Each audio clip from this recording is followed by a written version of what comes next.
Assalamualaikum warahmatullahi wabarakatuh. Pada sesi kali ini kita akan membahas terkait dengan bentuk komunikasi Islam. Pada pertemuan sebelumnya kita telah membahas terkait dengan bentuk komunikasi tabligh, bentuk komunikasi tabsyir, inzar, dan tazkir. Pada kesempatan kali ini kita akan mengkaji kembali terkait dengan bentuk komunikasi hiwar, jidal, ta'aruf, dan beberapa bentuk-bentuk komunikasi yang lainnya.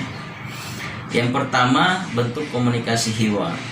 Kalau kita kenal dalam komunikasi ada namanya komunikator, ada yang namanya komunikan, ada yang namanya pesan, ada yang namanya efek, dan ada yang namanya media. Maka dalam bentuk komunikasi hiwar maupun jidal dan bentuk-bentuk komunikasi lainnya juga dikenal ada pesan, media, ada komunikator, komunikan maupun efek. Pada hiwar kita kenal komunikatornya adalah orang yang biasa atau orang yang tidak memiliki kekuasaan. Pada suatu ketika berjalan orang biasa ini menelusuri kebun-kebun, menelusuri sawah-sawah. Kemudian bertemulah orang yang memiliki sawah yang banyak, kebun yang banyak, atau harta yang banyak. Kemudian orang ini merasa sombong dengan apa yang dimiliki. Nah, inilah komunikannya, adalah orang yang sombong, sehingga terjadi perdebatan di situ, terjadi hiwar di situ. Nah, apa yang disampaikan oleh orang yang biasa ini? Dia mengatakan bahwa segala sesuatu yang kita miliki adalah milik Allah. Nah, pesan dalam bentuk komunikasi hiwar ini adalah pesan terkait dengan bagaimana membangun kesadaran bahwa Allah yang Maha Kuasa, manusia hanya dititipi harta oleh Allah Subhanahu wa Ta'ala. Kemudian yang kedua, ada namanya bentuk komunikasi jidal. Bentuk komunikasi jidal ini dilakukan pada saat bertemu antara orang yang memiliki pemahaman yang tinggi, keyakinan yang tinggi, kemudian bertemu dengan orang yang memiliki pendapat yang berbeda dengan dia. Nah, biasanya ini dilakukan pada konteks debat antara satu orang dengan orang lain yang memiliki pilihan yang berbeda, agama yang berbeda, pendapat yang berbeda, mazhab yang berbeda, sehingga terjadi yang namanya jidal. Nah, apa yang kemudian dilakukan dalam jidal? Yang pertama yang dilakukan adalah bagaimana mempertahankan pendapat kita, bagaimana mengalahkan lawan debat kita.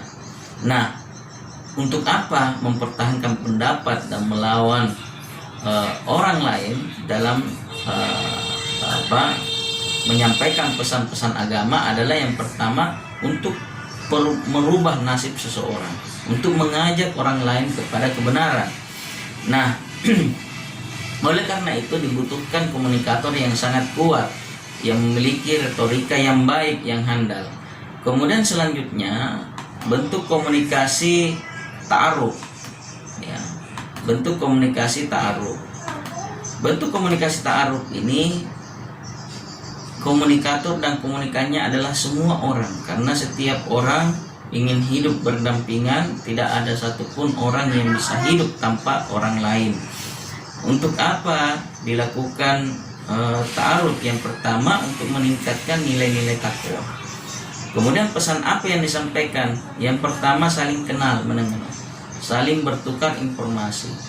Pertemuan antara satu orang dengan orang lain kemudian melakukan diskusi, maka akan menambah wawasan, menambah informasi, memperjelas sesuatu yang kemudian tidak jelas. Oleh karena itu dibutuhkan yang namanya ta'aruf. Kita kenal ada 3 konsep. Yang pertama ada ta'aruf, kemudian ada ta'awun, ya, saling kenal mengenal, saling tolong menolong, ada tafahum, saling memahami. Jadi tingkatannya itu yang pertama ta'aruf dulu, kenal dulu.